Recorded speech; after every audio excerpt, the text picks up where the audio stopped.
Okay, so the disruption comes from the area of asset ownership. Now, do you know that there are so many different types of assets, especially land assets globally? Of course, we have the commercial assets, we have the lease assets. There's one more class of assets. Have you heard of the asset class called the endowment assets? How many have heard of endowment?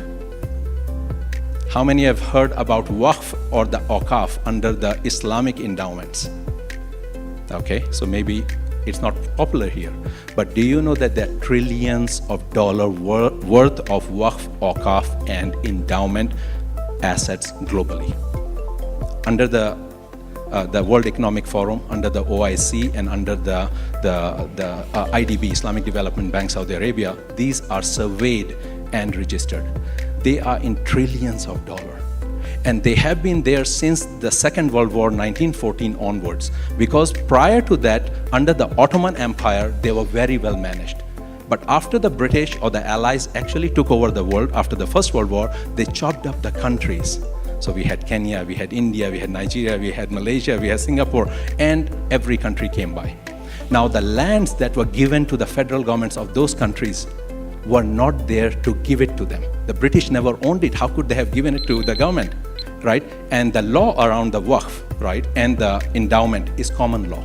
Because the English took the law from endowment or from Waqf 99% similar. So it is common law. And the law states three things, which are very specific globally, whether in the US, Australia, or Malaysia, or India, that endowment asset cannot be sold. Once you endow a piece of land, right, under the board, it cannot be sold, ever, forever. Neither the government will have to change the enactment to sell it. It cannot be sold. Second is, it cannot be transferred. So if I am the board managing it and I want to transfer it to someone, I cannot transfer it.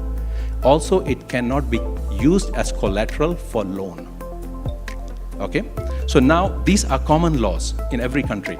Because of these laws, since 1947, capital have not been able to raise for the development of these assets.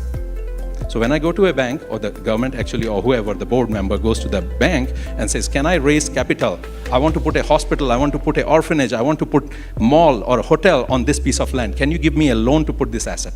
Nope, because you cannot use it as collateral. If you default, you cannot sell off the land, you cannot liquidate.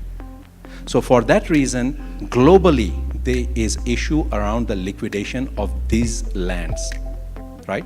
So this was the problem statement from World Bank. And we said we will take the challenge and we will develop a solution that will overcome this. And that is the reason we call it Finterra, financial terrain. We will change the financial landscape of how things are done in general. So what we are trying to create based on research is create a paradigm shift around fundraise or capital raise for the development of land assets.